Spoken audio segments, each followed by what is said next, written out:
we are here, Teresa Casalino and me, Kimberly Rogers, with our guest for this hour, Dr. Eliyahu Lizorkin-Eyzenberg, who is the author of the Jewish Gospel of John, which is a fascinating title.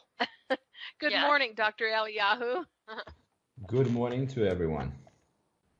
Thanks for joining us. We've been looking forward to this for a while, and very excited. I've been reading not all your books, but I've been I've been reading your books, and they are fascinating. You're obviously a scholar and well-researched, and these books are full of little gems that I didn't even know existed. So appreciate all the time that is necessary to put into writing a book, and very excited to talk about the Jewish Gospel of John that you wrote. Thank you for your kind words. And, we are a learning community, and there is never an end to us needing to press on. And as someone put it quite nicely, we're most often blinded not by things we don't know, but by things we think we do know. So this is what more or less I specialize in, and try to challenge almost anything that comes up as traditional, but when you begin to dig it and see if there is any kind of scriptural basis to it, there's just none. And so I love nothing more than just identifying those things and freeing, I think, our people from tyranny of things that are not scriptural. Well, one of the reviews that I read of the book, and there you put out several chapters for free, and we're going to tell everybody where they can get your book. But one of the premises of the book, according to scholarscorner.com, was that the primary audience for the Gospel of John was actually the Samaritan community, which, as we in the Hebrew roots community would understand to be people from the northern kingdom, the house of Israel that split away from the southern kingdom. Right. Is that a question? Would you like me to Well, it's a question and a comment. Yeah. Well, first of all, let's just begin by saying that whenever we deal with history, with reconstructing history, and that goes for anything in humanities, anything that's not exact science. We're dealing with probabilities and plausibilities. Now, we don't like it because we like things to be certain, and we're normally told that everything is certain and everything fits nice package. But when you go about trying to figure out what went on 2,000 years ago, 3,000 years ago, you, of course, can tell yourself that you can be certain about everything, but that's just simply not true. Reconstructing history is similar to going to your grandparents' house, going to the attic after 20, 30 years, and pulling up a puzzle that you played with, and you take it all out, and you're all excited, only to realize that half of it is gone. But still, you can make sense of the puzzle. You could tell this is, it's picture of one thing or another. And the same thing goes for trying to figure out what was the original context behind and the reason for writing any of the Gospels, and in this case is the Gospel of John. So if I'm pressed against the corner and someone says, well, are you convinced that the Gospel of John was in the beginning authored to reach the Samaritan Israelites, and that's how I call them, not Samaritans, because we've been told all kinds of things about Samaritans that are not true. I call them Samaritan Israelites to differentiate them from Judean Israelites. In that, I would say I am reasonably sure. I would say 90% sure, which for history is actually quite a big number. So, I think I would stop there and see if you want to ask any more questions of clarifications on that. Okay. So go ahead and give us what clarification that you think that we might White Oh, you needle, want Grandma's to do attic. Yeah, that just would sounded like me more to intriguing. do? It left us like, more, please. That's good. I've been trained well, whoever it is that taught me. Um, Okay. well, look, it is not a secret that when you read the four canonical Gospels, first of all, all of them are technically speaking anonymous.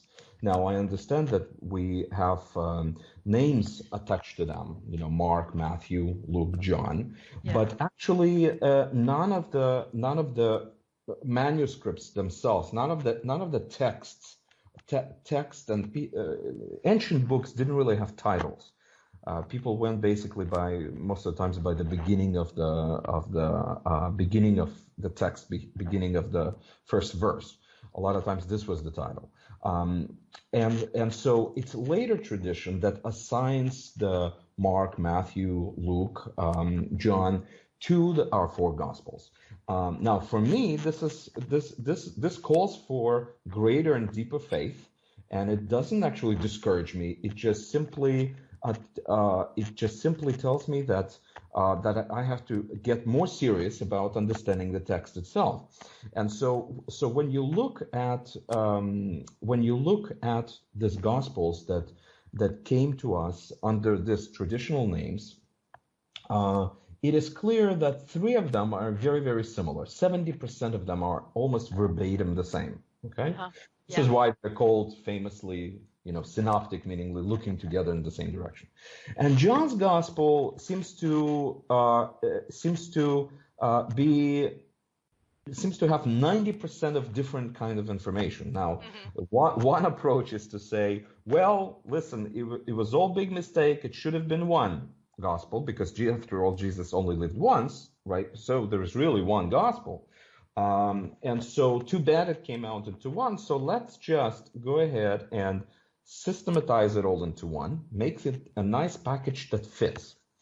And this is more or less the normal people's approach. Now, what I have chosen to do is to go about it in a bit of a different way. I actually did not want to hear what, and I'm saying this with all reverence to other Gospels, but for the time of study that took me about 4 years, of really everyday slow digging into this, I wanted just to hear John, okay, or whoever was the author. And I do think that there is a quite a bit of evidence that it was actually John, son of Zebedee, who wrote it, just as tradition actually assigns it to him. But as I began to look at this, it became clear that the synoptic Gospels, well, let me rephrase this, especially Gospel of Mark and Gospel of Matthew, they are somewhat at odds with John. Now, I know that this sounds terribly discouraging, and some of you, no doubt, will write me and say you're a heretic, and that I cannot believe that the Hebrew nation invited you on. But having said all of those things, That'll go into the heretics file. Yeah, that's it. We'll cut this out for the recording. But what is important is that for us to actually approach the Gospels openly, honestly, and let the Gospels be what they are, the Word of a living God. To be able to speak in the way the Gospels want to speak to us, and not the other way around. Because our approach is normally we try to fit the Gospels to our theologies. Right. But Dr. Eliyahu, we are in Christianity. We don't call ourselves Christians, but what we learned growing up is that these were written to a new group called Christians, when these books are actually, they were written by Jews to a Jewish audience. Yeah. Well, right, to a group that would be participating in synagogue services. Sure. Look, what is clear is that all four Gospels are written either by Jews or by people that are part of the Jewish culture and context, meaning it's a customary to speak about the Gospel of Luke as him being a Gentile. But even if this was so, which I actually don't think, because I think the whole case for Luke being a Gentile, when you begin to dig it, you realize that it's a lot of bogus. There's no Oh reason, yeah. there's no real evidence to say so so convincingly, as everyone is saying, that we know for sure that he was Gentile. But let's say he was. For me, ethnicity is not an issue here. Let's say he was. When you begin to look at the Gospel of Luke, you realize, well, if he was a Gentile, he must have been a Jewish one, because because his familiarity with the culture, his language that he goes about it, the depth in which he goes into it. I mean, my wife and I just today we're reading, and I realize you're interviewing me about the Gospel of John, but I'm sorry, this is also pretty important. So my wife and I was just recently, 2 hours ago, we're reading a text where a centurion in the Gospel of Luke comes to Jesus. Actually, he doesn't come to Jesus because he does not feel worthy of coming to this great Jewish prophet. He sends Jewish community members because he was a God-fearer, and God-fearers more or less served as a buffer zone back then between the Jewish community and the Roman pagan community. And so he sends the Jewish community leaders to talk to Jesus. Now, we don't know if they wanted to do it or they just did it because the guy told them to do it, but they did. And what's interesting is that when they came to Jesus, they said, and whether you call him Yeshua or Jesus, I mean, I actually, as long as you realize that this is a Jewish Messiah, for me, this is really the issue of Jewishness is important to me. How you actually refer this is less of importance. But they came to him, and they said, Yeshua, you need to come and you need to help this guy, because his favorite servant that he probably loves is very sick, he's dying, and he did a lot of good to the Jewish people, and he built us a synagogue. And then the next thing the Gospel of Luke says is that Jesus got up and went. Now, it's almost like, and I haven't read actually this text for a long time, but I was just absolutely stunned as to what a Jewish reasoning this is, actually. Jewish reasoning in the larger Roman world, where we're smaller and they're bigger. This is us and this is them, and the us coming to us and saying that them this is the good them, and as a matter of fact, they're so good that they built synagogue for us. Now, the trick here is to realize that the word synagogues, actually, most of the people think that the synagogues in the first century were Jewish institutions only. And that's just simply not, this is simply not true. Sanhedrin synagogues, they actually were institutions, gathering places in the Greco-Roman world. Now, the Jews actually made an ample use of them, a lot more than actually a lot of people did. And that's the reasoning that, because in Acts 15, when the Jewish elders and apostles get together and they figure out what to do with the Gentiles who are coming to the Jewish Christ, they're figuring out, well, do we tell them to keep kosher? Do we not? Do we tell them to circumcise? One of the reasonings is that is presented is the reason there's 4 categories that were assigned in Leviticus 17 to 21 to the Israel sojourners are now applicable to this God-fearers, is because Moses has been preached for years and years in synagogues. Now, you would think if synagogue is just a Jewish place, right? What kind of reasoning is that? But that's the thing. Synagogues were not just Jewish. Synagogues were the places where actually many Gentiles would come, and it's just Jewish people ended up using synagogues quite. Yeah. I want to interject here about what you were saying about Luke before we leave that subject, because Valerie typed a comment, and I want to make sure, because I told her I would try to get her comments in. She said that early Christian records show that Luke was a cousin of Paul and that he was a Levite. I don't know if she means Luke was a Levite or that Paul was a Levite, and that there's some new DNA evidence for that. But also, Luke was Mary's personal physician. Mm-hmm. And, she would not be letting a Gentile near her. Not necessarily. Not necessarily. I know that this is one of the normal arguments, and there is also arguments such as, well, look, the rest of the lust of God's word came through the Jews. So how come this one is an exception, right? And this is also an argument. But when I'm critical about arguments that he is a Gentile, I am also critical about arguments that are weak, that he is a Jew. So for me, actually, I tell you what works for me, and you take it, and you be the judge. So I actually don't push my judgment on people. I think that I might be wrong about a lot of things, and I take a reasonable pride in actually being free to be able to say so.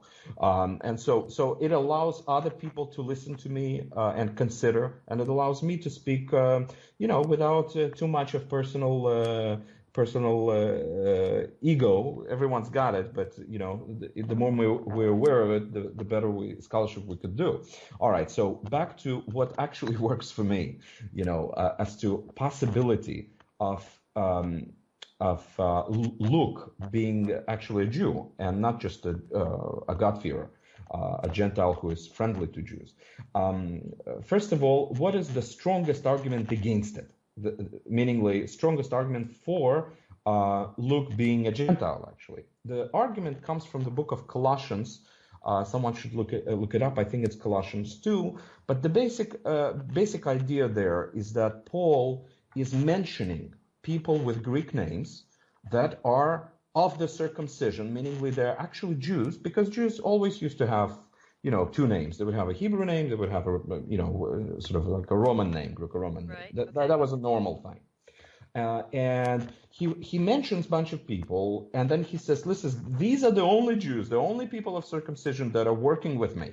Okay, I'm alone. And, this comes up a lot in Paul. I mean, he feels alone because that he had a tough mission, right? And so, and then when he's done with writing this, he says, and my beloved physician Luke also sends his greetings. Now, so the argument for Luke being Gentile is the strongest one, to my mind, is the one that says that he's not included when Paul goes and actually lists every single person who is Jewish, who works with him. Luke does not come up into that list. Okay, well, I say to that is that, well, first of all, there's other explanations. One explanation is that there is a strong possibility that first of all, Luke was his doctor, and so he wasn't like a Bible teacher with them. So it is very possible that Paul simply thought of these people as the teaching team, and Luke not being part of the teaching team. He was, we got his gospel, but he was a doctor traveling around with them. And also, this is a genre. Genre is very important. This is a letter. This is not a systematic theology. This is not a. This is a letter. And in the letter, in the emails today, we forget things, and sometimes we write things, and we think we got it all, and then we say, "P.S. By the way, something else." But right. You've gone back and just erased. No. Yeah. Well, but that's like that. It's a letter writing. There's nothing wrong with that. It's possible. Yeah. What I have done up until now is that I simply, well, at least to my mind, said that there is another way to look at the strongest evidence that Luke was not Jewish. Okay, so what is the strongest evidence that I think that he may have been Jewish? Okay, there's a lot of smaller pieces of the puzzle, such as, for example, his text is full of Hebraisms, right? Now, the fact that it's full of Hebraisms, it doesn't necessarily mean that he was Jewish. It doesn't prove it. All it really means is that he used the Judeo-Greek translation, like everyone else did in the first century, Septuagint, and everybody loved it. This is why Gospels quoted all the time, because nobody thought of this as Greek. Everybody thought of it as a Jewish thing, and so if he used it, then of course this Hebraisms would basically be imported from Septuagint, from the LXX into his writing. Okay, But what works for me is, I think it's Romans 16, and someone could look this up. But there is someone by the name Lucius that comes up in the letter of Romans, to the Romans. And there, Paul, Shaul Paulus, or Saul Paul, as I'd like to call him, he actually calls him his kinsman. His kinsman. So there was somebody who was near Paul, 1621. 1621. Thank you very much. Whose name is Lucius in our translation. Now, if you take in English the words Luke and Lucius, you will have probably three, and I don't write it in front of me, don't have it in front of me, but you'll have 3 or 4 letter differences, right? Luke and Lucius, it's quite different. But actually, when you look in Greek, you will realize there's only 1 letter difference. 1. And actually, Paul is known for using diminutives. He does this a lot. Take a famous case of, Dumas. Dumas is Demetrius. Demetrius is the full name. Dumas is the short name. So it is, and by the way, Luke almost, if at all, doesn't come up in any other writings in Greek. So it's not a name that anybody knows. But Lucius is. So in my theory, then, Lucius is the name of what came to us to be known in history as Luke. So Luke is the diminutive of Lucius. Now, if I'm right about this, and I simply cannot be 100% sure about this, you'll have to forgive me. But if I'm right about this, then that to me is the best case, because then Paul point blank calls him the kinsman. Now, what I am satisfied with is I am on no crusade to prove to anybody that Luke was Jewish. Actually, I don't need him to be Jewish in any way. There's nothing that changes for me if he all of a sudden is ethnically Jewish and this can be proven. Nothing changes.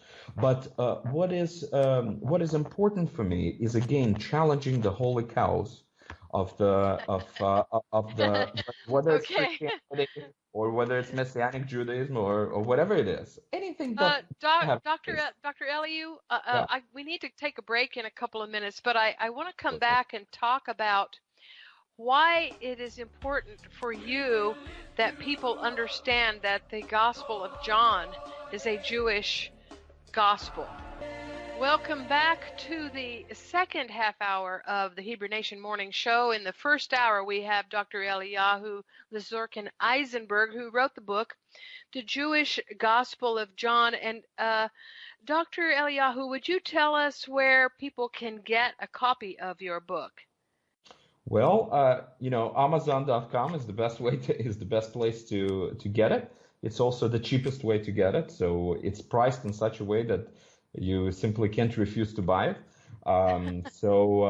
Amazon.com, and be sure to type in the Jewish Gospel of John, and it will come up.